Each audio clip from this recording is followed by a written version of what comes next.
So ప్రజల మొత్తానికి ఇప్పుడు నేను ప్రస్తుతానికి నాగర్ కర్నూలు జిల్లా కొల్లాపూర్ పట్టణ సమీపంలోని 167 జాతీయ రహదారి పైన ఉండడం జరిగింది. సో ఈ ఇక్కడ ఫ్లైఓవర్ కనిపిస్తుంది కదా, ఈ ఫ్లైఓవర్ మొత్తం ఉంది ఇక్కడ. ఈ ఫ్లైఓవర్ అయితే ఈ ఫ్లైఓవర్ ఇక్కడ ఈ సమాజంలో ఇక్కడ రోడ్డు కనిపిస్తుంది చూడండి. ఈ రోడ్డు నుంచి అక్కడ రోడ్డు ఉంది, ఆటో వెళ్తుంది కదా, ఆ ఆటో నుంచి వెళ్లే దారి నుంచి ఆ బైకులు ఇట్లా వస్తాయి. ఆ బైకులు వాహనాలు ఇలా ఆటో వచ్చే సమయంలో ఇక్కడ నుంచి ఫ్లైఓవర్ నుంచి అతి స్పీడ్ గా వాహనాలు వస్తాయి. రహదారి కాబట్టి స్పీడ్ గా వస్తాయి వాహనాలు.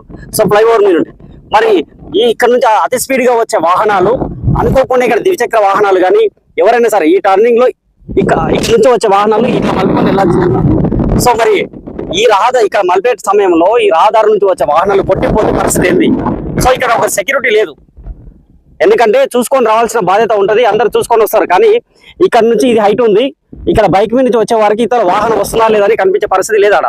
సో మరి ఇక్కడ అధికారులు దీనిపైన చర్యలు తీసుకోవాల్సిన అవసరం ఉంది. ఎందుకంటే మొన్ననే ఇక్కడ ఒకటి జరిగినట్టు ఇన్సిడెంట్ జరిగినట్టుంది. సో మొత్తానికి ఇదైతే ఇది ప్రమాదకరంగా ఉంటుంది. ఇలాగనే ఫ్లైఓవర్లు కింద అక్కడ కనిపిస్తున్నాయి బైకులు. సో అక్కడ బైకులు వస్తున్నాయి, అట్లా ఈ బైకులు నేను చెప్పేది ఇట్లాంటి బైకులు వస్తుంటాయి. ఇట్లా టర్న్ చేసుకొని ఇక్కడ నుంచి ఇటు నుంచి ఇలా వస్తుంటారు. సో ఇక్కడ హైవే నుంచి ఇలా వెళ్తుంటారు కాబట్టి దీని నుంచి కొంచెం జాగ్రత్తలు తీసుకుంటే బాగుంటది. ఫ్లైఓవర్ కింద నుంచి రోడ్లు ఉండాలి, కాకపోతే ఫ్లైఓవర్ కింద నుంచి రోడ్లు లేవు. అక్కడ చౌటపేటలోకి వెళ్ళే పరిస్థితి కూడా అట్లే ఉంది. చౌటపేటలో కాడ కూడా ఫ్లైఓవర్ లేదు, దాని కింద నుంచి రోడ్డు లేదు, కానీ అక్కడ కూడా ప్రమాదం జరిగే అవకాశం ఉంది. మరి ప్లానింగ్ చేసే సమయంలో మరి ఏ విధంగా ప్లానింగ్ చేసినారని తెలియదు. సో మొత్తానికి అయితే దీనిపైన చర్యలు తీసుకుంటే బాగుంటది, ముందస్తు జాగ్రత్తలు తీసుకుంటే బాగుంటది. ముఖ్యంగా ఈ ప్రదేశాల్లో సీసీ కెమెరా